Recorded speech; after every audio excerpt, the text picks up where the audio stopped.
Derek Tran is the son of Vietnamese refugees. At 18, he enlisted in the Army, and after finishing his service, he enrolled in law school. He runs a law firm in Orange County, focusing on personal injury and discrimination cases. Derek and his wife, Michelle, who is a pharmacist, own a pharmacy in Orange County. He serves as a traffic commissioner, sits on the board of Consumers of Attorneys of California, and he mentors at-risk youth at Sunburst Academy. Please welcome Derek Tran. Hi, everybody. Hi, Catherine. Thank you so much. Patty, thank you so much. California Grassroots Roots Alliance, thank you for this chance to address you all. Thank you for saving the best for last. Just kidding. I want to tell you a little bit about who I am. I am Derek Tran. I am running in the California 45th District. What keeps me grounded as an attorney, as a human being, is my family. My amazing wife, Michelle, my 8-year-old son, Bryson, my 6-year-old daughter, Olivia, and my 18-month son, Landon. I am a city commissioner. I am a small business owner. I am a consumer rights lawyer. I am a veteran. But what's made me who I am today is the fact that I am the son of Vietnamese immigrants. My parents came to this country with nothing. They wanted to escape communist Vietnam. They worked hard with the help of government assistance. They were able to save up enough money to start a small corner market and then eventually buying a home, realizing the American dream. My parents sacrificed so that I can succeed. And I've dedicated my life to living up to the examples that my parents have set. At 18, I enlisted in the Army to give back to the country that's given my family, that's given me so much. With my legal practice, I've dedicated in representing consumers, specifically employment law, employees. I take cases that deal with discrimination, harassment, and wrongful termination, taking on those greedy corporations that mistreated my clients, the same greedy corporations that I intend to take on when I get to Washington, D.C.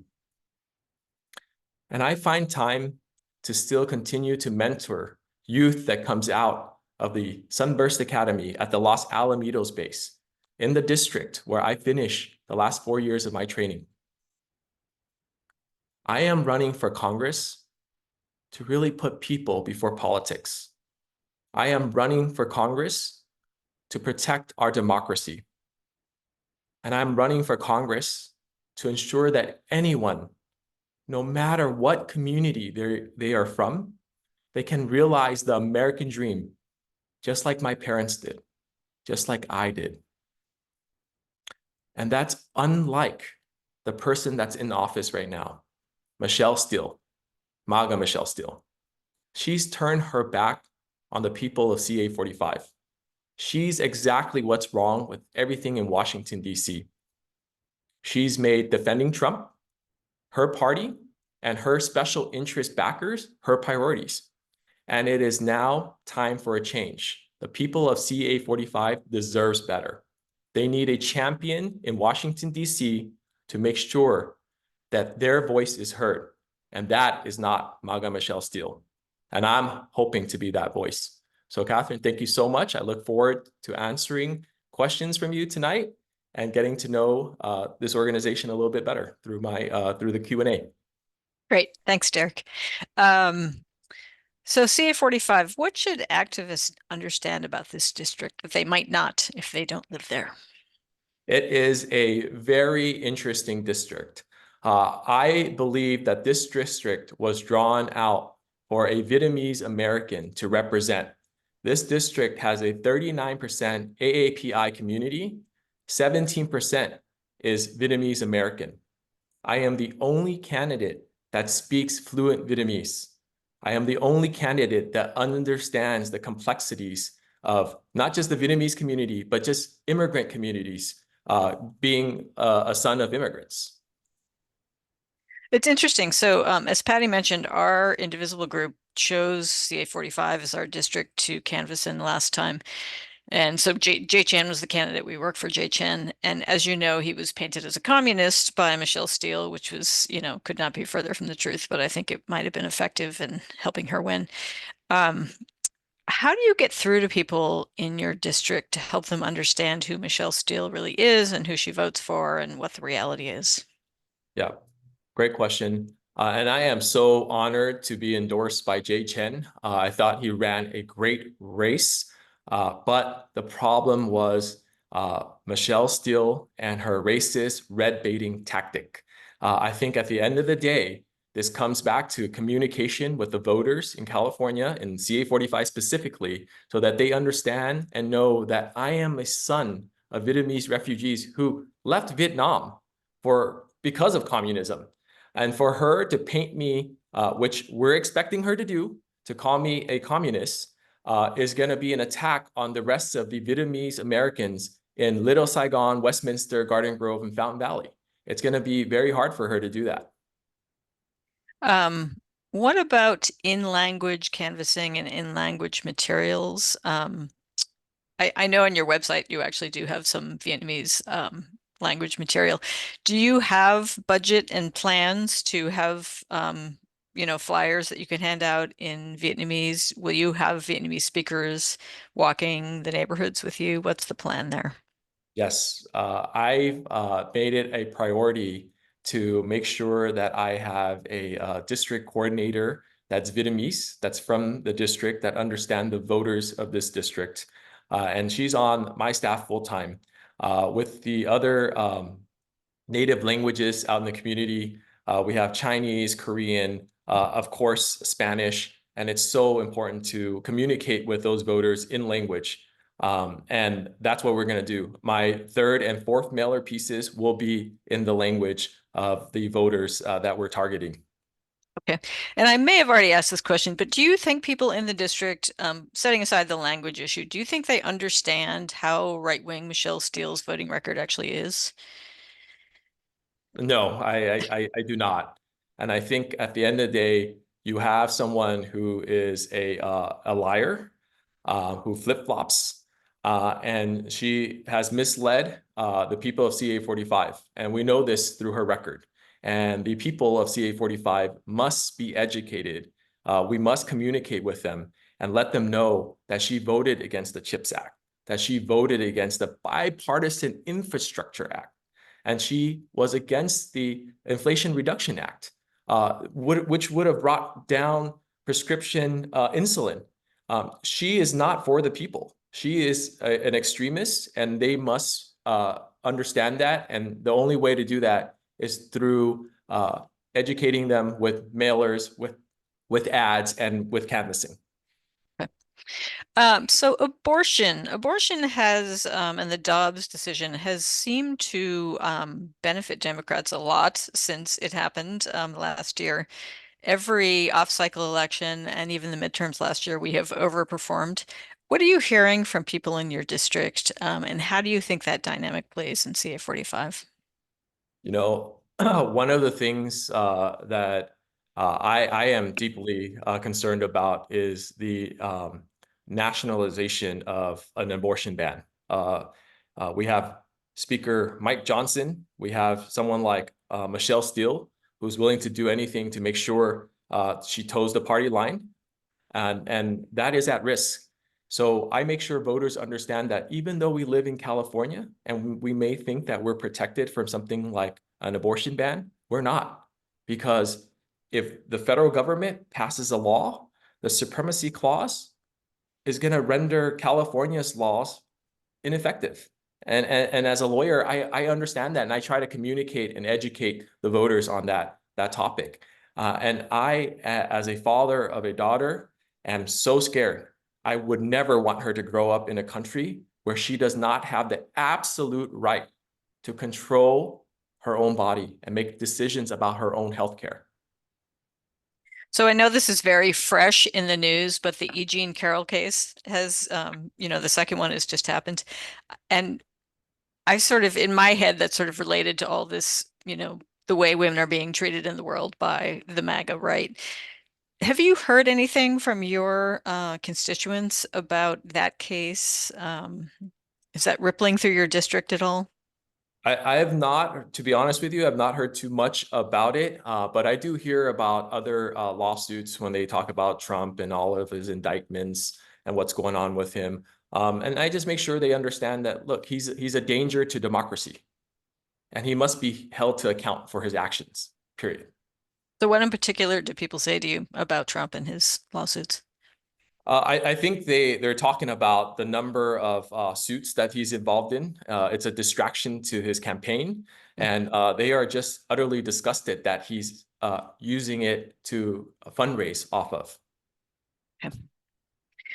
So younger voters, I think, will be key to every district in November. What is your plan to mobilize and get younger voters out? One of the things about mentoring at Sunburst Academy is that I have high schoolers that I deal with a lot. And I think the most important lesson that I learned is that I have to meet voters where they are. And that is when it comes to young voters, you cannot be afraid of X or Twitter. You cannot be afraid of Instagram. You cannot be afraid of TikTok. You have to use those mediums to and platforms to communicate with those young voters because that's what they're using. That's what they're looking at. Are you on TikTok? I am not on TikTok. I might have an account actually, but we have not made it a priority yet to Okay. post on there. With Instagram, Facebook, and X, it's quite a bit of work. Yep, yep. I'll say I've followed you everywhere else, but I don't have a TikTok account either, so I haven't looked for you there. Okay. Um, so infrastructure. So I know you are a traffic commissioner, and you have talked about traffic in Orange County as being a huge issue. Can you talk more about that and your role as a traffic commissioner? Yes, I think infrastructure is just a huge issue here in California. Everyone wants to live out in California. Everyone wants to be out in California. This is the place to be. And one of the things that is continuing to be a problem is traffic. You can't get 15 minutes. I'm sorry. You can't get 15 miles without driving for like an hour in traffic. And that is an issue. So we must look at other ways to promote public transportation. We have to look at just any bold actions to address the infrastructure issues that we're having at home. Do you feel like you're not you personally or the commission is making any headway on that? I think we try. I think at the end of the day, we're still handicapped or handcuffed by the council overall. But the commission that I serve with, I think we have the best interests of the community in mind. And we always look at making sure that we are addressing problems and not creating more problems. We know Biden passed a huge infrastructure bill. Is money coming down from Washington into CA-45 from that bill? And if so, how is it being spent? I've not enough is coming Okay. down to CA-45. Okay. I think we need to do a lot more at the federal level for to promote more infrastructure bills such as the one that was passed. And my fingers crossed that we can once we get control of the House and keep the control of the Senate and Biden wins again. But there's continuing problems with traffic. The 405 freeway. We're in one of the most condensed areas of Southern California, and everyone's driving from San Diego to LA and just passing Orange County, the district that I'm in. And we have to continue looking at light rail. We have to look at trains, whatever it's going to take to make sure that we address the issues here. So you have tied traffic to climate, which makes sense because the more cars on the road, the worse the pollution, the worse the climate. Can you talk about other ideas you have for the climate crisis? I truly believe that it is a crisis, and excuse me, I'm in a room that requires motion. Uh, the environment is so important. I want to be able to pass on an earth with clean drinking water, clean air for my children. And at the rate we're going, it's scary. And people need to know that. And people need to know that bold action must be taken. I am a fan. I am a 100% supportive of banning offshore drilling. I think that is an issue. The spills in Huntington Beach that occurred a few years ago, while not in my district right next door, it affects us, affects everyone in California. And we need to get rid of our reliance on fossil fuels. And that is a great first step. Okay. Healthcare. So I know you are an owner of a pharmacy. What knowledge does that give you that a layperson would not have? I would tell you this, my wife and I see every day patients coming in who are struggling to pay for their prescription drugs. They're making tough decisions like uh, dinner, rent over their medication, because that's how hard it is right now. And that's what we see. I think we have an issue with um, the affordability of healthcare, the access to healthcare, which should be an absolute right as well, and not a privilege. We need to do more. We need to make sure prescription drugs are lower for the people who needs them. Insulin prices should not be where it's at. I know we've made great headways, but it's still not enough. And we have to continue fighting for that, for the people who needs these life-saving medication. And then that's something that that deeply touches me when I see patients walk into my pharmacy. So what kind of sort of national healthcare overhauls would you propose if you were elected to Congress? I believe that there should be an opt-in option for Medicaid. That is an absolute right. Healthcare should not be a privilege at all. People need it. They should have it. I think our prescription drug pharmaceutical companies out there needs to be reined in on how they price these drugs. And we need to do more consumer protection when it comes to the pricing. And I'll point to my opponent, Michelle Steele, who's done nothing but take money from big pharma. And that's not what we need. Yep. Okay. You've also mentioned poor air quality in Southern California. Um, can you talk a little bit more about that? I think it's important that we have the right regulations in place. I remember growing up in the 80s, and I walk outside, I would walk to school. I walk outside and you couldn't see more than 15, 20 feet because of all the fog, all the smog, really. And it was bad times. I think as in California, we've done a lot. And we must continue to do more in controlling the gasoline and what's being put in there to really clean the air. And part of that is really moving towards more feasible electric or hydrogen vehicles. Okay. Um, let's see. Democracy protection. That's something you've talked about in a lot of your different materials. Can you talk in detail about what that means to you? What does it mean to protect our democracy?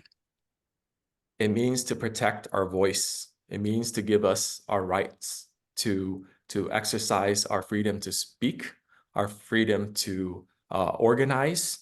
I am an employment lawyer, and there's one thing I do is the one thing I recognize is the fact that justice is so important. And part of that is living in a country that has the democracy and the ability for you to live your life free and not have to live in fear of your rights being taken away, not being not losing your ability to vote because some local entity, or county passes some weird obscure law that requires driver's license checks at the voting booth. That's to make sure that women across this nation and this state do not lose their right to healthcare and their choices. So voting rights is one great example. I can think of so many other ways that our democracy is potentially crumbling. What are some other examples that might come to mind for you? I think it's dangerous that what the right-wing Republicans are pushing, which is, stolen election. This whole fear mongering that they're doing is disgusting. It's destroying our country, and the fact that they're not respecting elections and results of election, that is what's destroying our democracy. I didn't enlist in the military to serve my country for us to lose our rights. I'm sure you know what's going on at the border with some of the governors, sort of fighting with the federal government about who has authority over control of the border. Um, any thoughts on that? I would tell you and everyone here that immigration has been a problem in this country for a long time. And President Biden is trying his best, but it's something that we need to really address and look at. The governors that are using undocumented folks in our country as pawns or publicity stunt is just gross. It is something. It's unethical. It's just wrong. It's inhumane the way they're just shipping the undocumented population to different cities. It's just bad look for our country. So it sounds like you think there is a legitimate issue at the border. How would you go about, if you could pass anything you wanted to, how would you go about starting to solve what's going on at the border? I would look at this from a few different points. One of them would be that any undocumented in this country must have a pathway to citizenship. It is the only right thing to do. This is an issue that's near and dear to my heart. My parents were refugees and immigrants in this country, but if it wasn't for this country helping us, giving us that chance to really succeed, I wouldn't be here. So I want that same opportunity for those undocumented that are in this country today. I believe that we need strong policies in place on the border patrol. We got to make sure that anyone that's detained is detained humanely and not mistreated. And that's funding. We have to give more funding and training to those officers there. Okay. Um, you are an attorney, last I knew. What do you think about what's happening at the Supreme Court? If you could, well, first of all, do you think that we need to make any changes at the Supreme Court? And if we do, how would you go about changing it? Yeah, I absolutely. The biggest part of the Supreme Court issue that I have is the fact that they do not have an ethical code of conduct. That is my first step. I believe dearly that they should be held to a standard, an ethical standard, and which they do not have. The second is I think we need term limits. I really believe that we have to look at legislation applying term limits to Supreme Court justices. So just a couple months ago, they issued what they said was a new ethics, code of ethics. Do you recall that? Do you have any thoughts on that? When that came out, I believe it was just it wasn't any it didn't measure up to the same code of ethics that other federal judges had to meet and observe. Um, they I think skirted their way out by coming up with their own language on some type of ethical statement that they all agreed to. I don't think that's strong enough. Okay. So you think term limits, what about expanding the court? Do you think that is something that we should think about?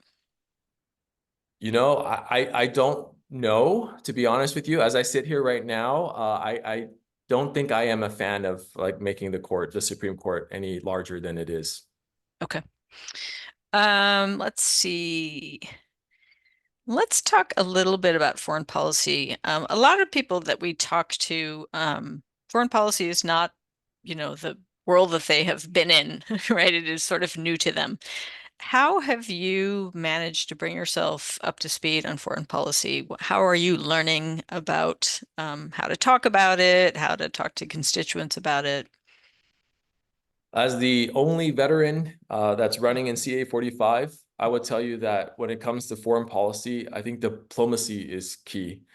We need more investment in, excuse me, our diplomatic resources. That is one thing that Trump, he cut so much from NATO, from the diplomatic state affairs office. These are things that we have to bring back because in solving world problems, we need to talk about world problems at a level and not just at the same level and not just go towards war or immediately just we cannot drop diplomacy is what I'm saying is such a critical part of foreign policy. So, with an example though of, the war in Israel and Gaza, it's incredibly complicated. It's hard to talk to people about because it's, very emotional for a lot of people. Um, are you educating yourself about that? Are you talking to people about that? Do people bring it up to you? How's that for you? Yeah, it is very, very tough. I have friends on both sides. I have Palestinian friends, Arab friends, and I have Jewish friends. But one thing I do know about what happened on October 7th is that it was a terrorist attack. I was living in Boston during September 11th. My unit was activated during that time. Unfortunately, they had enough responding troops nearby that we were deactivated the same day, and I didn't have to respond to New York.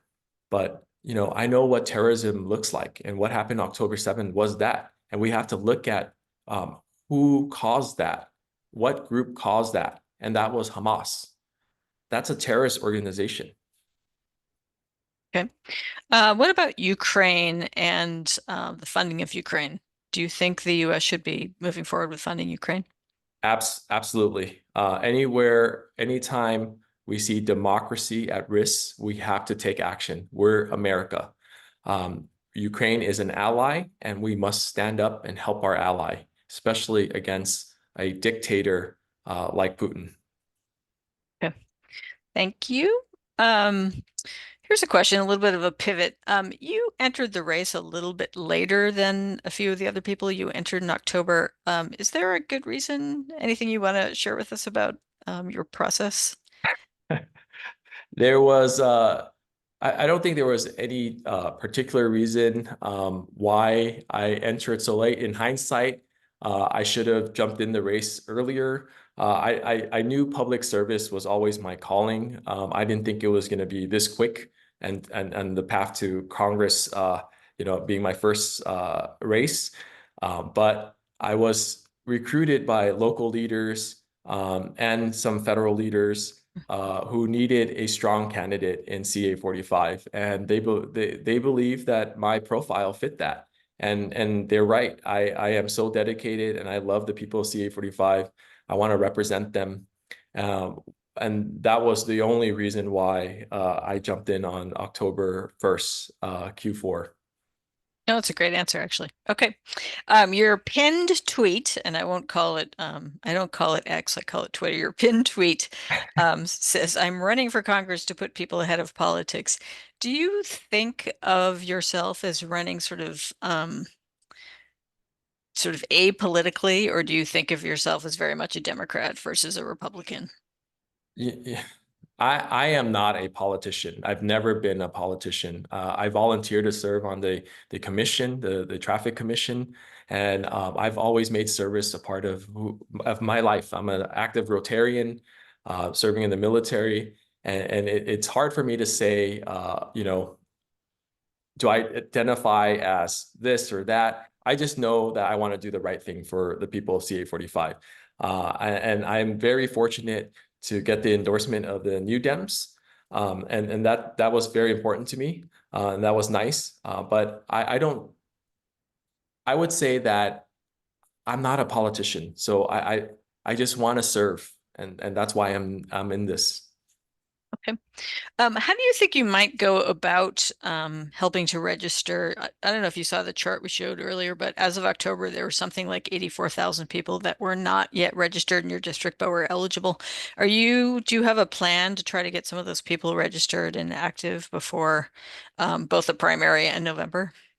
Yes, and I think that goes back to having a very strong grassroots and ground game. Our plan is to have people out there making sure voters are registered, and if they're not, helping them, letting them know how they can do it, what website they can go on, and those that are registered voters, making sure that they've gotten their ballots, and if not, where they can go to find it. I think that's key. It's education, it's communication. And it's really talking to those potential voters out there that we can get to register. Okay.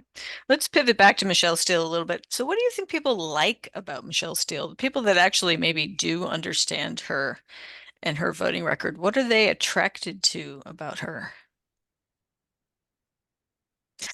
No, I do not know. I would say that the money, the amount of money that they've put in their races, and for her to win her races has a lot to do with it. But she has been an incompetent elected official. Uh, and I just have to make sure I get that word out to people. When you say incompetent, can you say more about that? What does that mean? To me, that means the inability to recognize good legislation that promotes and benefits the people in her district. And we saw that with those three bills that I mentioned earlier, the CHIPS Act, bipartisan infrastructure, and the Inflation Reduction Act. She just, she's a fraud. She's a liar. And we know this because my campaign pushed her about a week and a half ago, 2 weeks ago, on her abortion ban stance, and we got her to commit to saying that she wants an abortion ban, but she's telling everyone that it's with restrictions, it's with exceptions, but that's not true. That resolution that she signed on to has no exceptions. She is a serial liar, and people need to know that about her. When we were canvassing in your district, we learned that one of the biggest semi chip manufacturers in the country is actually in your district. Is that correct? Used to me. Thank you for sharing. Oh, it was news to you. Yeah. Well, Yes. and I think a lot of the money from the CHIPS Act was heading in that direction, and people need to understand that because that's jobs, jobs, jobs, right? Middle class jobs. So, Thank you. I'm gonna look further into that. I appreciate yeah, that. yeah, check that out. Um, all right. Let's take a couple questions from chat. We usually we don't necessarily do that, but I think we have a little bit of time. Let's see. Anyone from the leadership? Catherine, Yeah, can I ask a question please do. Please, of please. Derek? Please do. We really want to understand in the alliance, so educate us for a minute. We have districts like yours. You talked about the 39% AAPI with the Yes. 17% Viet. Okay, that's really important. How important is it that to have campaign resources and in which languages? Teach us about that, how we should be thinking about that in CA-45 with a population that is both born here, but also the parent group and the grandparents being so many of them immigrants. Tell us about in language. Yeah, I think that's extremely important, and in a perfect environment, a perfect campaign, and you had endless resources. Um, you know, you would want to be able to communicate to your voters on the radio and their, like, for example, I put a focus and emphasis on the Vietnamese radio stations, the Vietnamese TV outlets and papers. And that's something that we need to be able to do in every culture, the Korean language radios, the Filipino stations in Tagalog, the Hispanic, and recognizing that the Latin community is made up of more than just Mexicans. There are Salvadorians here. Puerto Ricans living in this district. And it's important that we communicate our message in language and in culture. So they know that we're targeting and we're talking to them, and they understand that. Thank you. Do we have any other good questions from the chat? Anyone in the leadership team? Let's see, I'm taking a look. Are there any debates scheduled before the primary? Would Michelle Steele take part in a general election debate? I would love to debate her, but if history is any indication, she has never done a single debate. Yeah. From our perspective, there are three pretty viable candidates on the left. Have the three of you ever debated, met each other, discussed anything? We have not. I've crossed paths with Miss Nguyen Penizola, but I've never met Miss Hunt. So there has been no discussion to that end. Okay. Do you think in the future that's something that candidates should think about doing before the primary? I think it's great. I think it's a great opportunity for each one of us to get our message out. And that's the best way for us to distinguish ourselves with the voters and the supporters. Yeah. For everyone on the Zoom, we were talking a little bit before we went live with all of you that it's sort of surprising how little media there is before the primary about all of these candidates and all of their positions. And so anything we can do to expose them to more media is always a good thing, I think. Oh, someone is asking if you will caucus with the Democrats. Yes. I mean, you are running as a Democrat. Yes. So I am. Yes. yes, he is running as a Democrat. Let's see. All right. Well, I think we're pretty close to wrapping. Patty, do you have anything else that you can think of? Well, Derek, you said that there's going to be the Q4 fundraising reports are going to come out because today is the last day of January. So you have any news that you would like to share? Yes, I've raised the most money out of the Dem candidates. I think if you look at without one of them giving loan, I'm like 12x and then or 6x the other candidate in terms of how much I've raised. And there's one thing that we do know from Jay Chen's campaign is that this race is going to be a very expensive race. Unfortunately, I wish that wasn't the case, but that's the nature of CA-45 and winning this seat. So you cracked the 500,000 mark. Okay. All right. Your campaign manager is putting the number in, and I bet $5 of that came in this afternoon, right?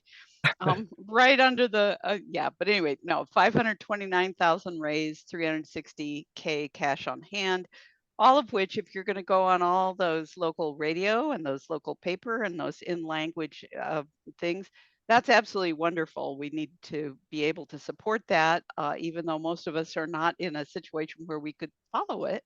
But boy, it's wonderful to see local politics still happening. So, Catherine, I'm back to you for the wrap up.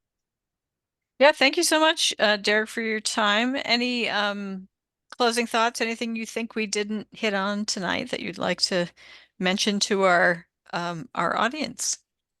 I mean, I could stay another 30 minutes, an hour past my kid's bedtime. If you want to keep me, I could stay.